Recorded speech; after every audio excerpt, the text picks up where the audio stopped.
दरिद्रस्य प्रदानवान। और जो लोग गरीब है, ज्यादा धन नहीं है, फिर भी उसमें से कुछ न कुछ दान करते हैं, दान करने की इच्छा होती है। हमारे पास में आज राजेश पंड्या अहमदाबाद से आई हुई है। तो उनका एक छोटा सा बच्चा, खड़े हो राजेश पंड्या, कहाँ? ये देखो राजेश पंड्या है, छोटा सा बच्चा है, इतना बड़ा टीन का डब्बा बनाया है, उसमें छेद किया है, उसमें रोज गुरु जी की सेवा के लिए पैसा दान डालता है। ये बच्चा आ गया दौड़ कर, देखो वो डब्बा लेकर मेरे लिए आए हैं, चलो डब्बा यहाँ रख दो, आकर ले आओ।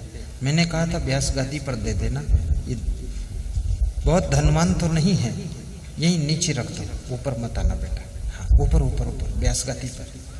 ये बाला जो गरीबी में भी, कमजोरी में भी कभी रक्तदान करता है, कभी अन्नदान, कभी धन दान, कभी वस्त्र दान, कभी समय दान, कभी श्रम दान, कभी ज्ञान दान, जैसी उसमें सामर्थ्य होती वैसा दान करता है, वह व्यक्ति भी स्वर्ग से ऊंचे स्थान प्राप्त होता है। क्योंकि दान वही कर सकता है जो अपने भीतर के लोभ को मार सकता है, क्षमा वही कर सकता है जो क्रोध की ज्वाला को बुझा सकता है। और श्री कृष्ण कहते हैं 3 नरक के द्वार हैं अर्जुन, त्रिविधम नरकस्येदं द्वारम नाशनम आत्मनः कामः क्रोधः तथा लोभः तस्मात् तत्त्रयं त्यजेत् एतैः विमुक्तः कौन्तेय तमोद्वारैः त्रिभिः नरः आचरति आत्मनः श्रेयः ततो याति पराम गतिम। कृष्ण कहते हैं कि अर्जुन, काम, क्रोध, लोभ, ये 3 नरक के द्वार हैं।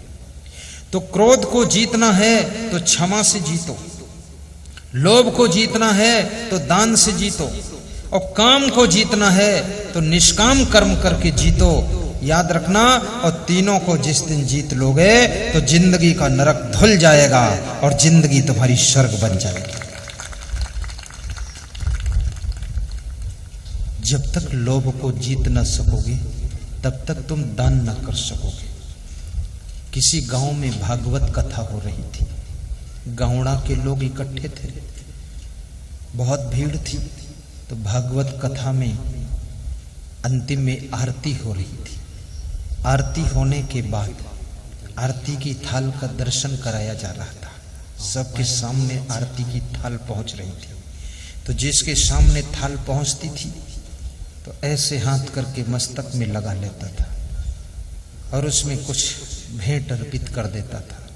तो एक आदमी नया नया पहली बार आया था भागवत कथा में, वो बड़ा असमंजस में पड़ गया कि सभी लोग आरती की थाल का दर्शन कर रहे हैं, कुछ भेंट भी चढ़ा रहे हैं, अब हमको भी चढ़ाना पड़ेगा। और नंबर 1 का कंजूस था, मक्खी चूस था, कौड़ी कभी देता नहीं था किसी को, उस दिन फंस गया। और कभी कभी 4 लोगों के बीच में संकोच में फंसकर भी दान करना पड़ जाता है। देने की इच्छा तो नहीं है, लेकिन आजू बाजू में तो 4-6 लोग बैठे हैं, वो दे रहे हैं, तो न देने की इच्छा से भी देना पड़ जाता है।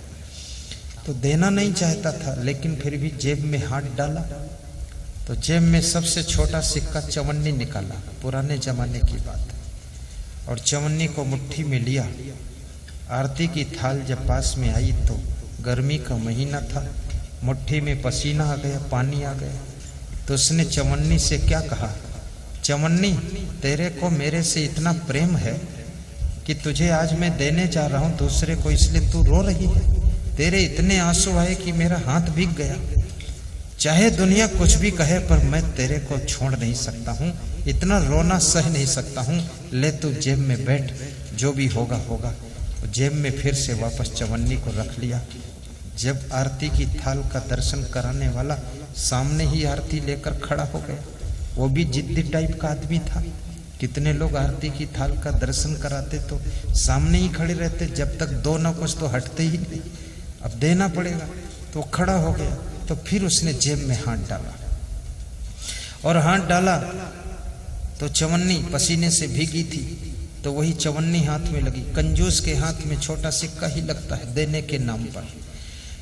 उसको छुआ तो बोला, अरे तू अभी भी रो रही है? मेरे वियोग का दुख इतना हुआ कि अभी तेरे आंसू बंद नहीं हुए, ले रोना मत। तो आरती की थाल के ऊपर हाथ घुमाया और आरती की थाल में 10 का नोट किसी ने दान दिया था, उसको मुट्ठी से उठाकर जेब में रख दिया और चवन्नी से कहा कि ले तेरा बड़ा भैया साथ में बिठा दिया हूं, मौज कर, अब रोना मत, कभी मत रोना, मैं किसी को दूंगा नहीं। ऐसे लोभी और कंजूस लोग दान कहां कर सकते हैं, सेवा कहां कर सकते हैं? और दान का कितना बड़ा महत्व होता है। किसी की मृत्यु होने जा रही, अगर आपने 1 बोतल रक्त दान दे दिया तो उसको जीवन मिल जाता है।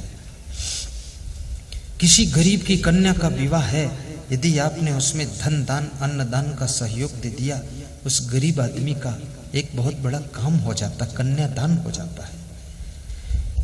कोई आदमी नंगा उंघाड़ा घूम रहा है, गरीब आदमी है, फुटपाथ पर पड़ा है, ठंडी लग रही, तुमने एक कंबल उड़ा दिया, उसकी वो सर्दी की सीजन सुख से पार हो जाएगी। दान कितना महत्वपूर्ण है। और दान में सबसे ज्यादा महत्व 2 दान का किया गया है। वो दान है ज्ञान दान और अन्न दान। और आज यहाँ पर ज्ञान दान और अन्न दान दोनों का प्रबंध है, दोनों का मैनेजमेंट किया गया है। ज्ञान दान के लिए मुझको बुलाया गया है और अन्न दान के लिए तो उन्होंने खुद प्रबंध कर लिया है, क्योंकि हमारे नरसी भाई की बहुत बड़ी इच्छा थी, लीला बहन की भी इच्छा थी, दोनों खड़े हो जाओ जरा दर्शन दे दो। इनकी तीव्र इच्छा थी, अपने बेटे से इनका यही कहना था, एक बार असंग देव को बुला दो, उनका सत्संग करा दो। तो उनके बेटे ने उनकी इच्छा को पूरा किया। और ये बहुत श्रद्धावान है, लखनऊ में हमको मिलने के लिए गए थे, बड़ी मुश्किल से कष्ट उठा करके। ये तो आराम से रहने वाले व्यक्ति, और लखनऊ में ढूंढते ढूंढते हमारे पास पहुंचे। तो मैं इनको जानता नहीं था कितने उच्च कोटि के आदमी होंगे ये, लेकिन फिर भी मैं कोई आदमी मिलता तो अपना प्रेम का व्यवहार वैसा ही रखता हूँ, उसको जानो न जानो एक जैसी बात करता हूँ। मैंने प्रेम किया और वादा किया तुम्हारी सूरत में सत्संग करूँगा।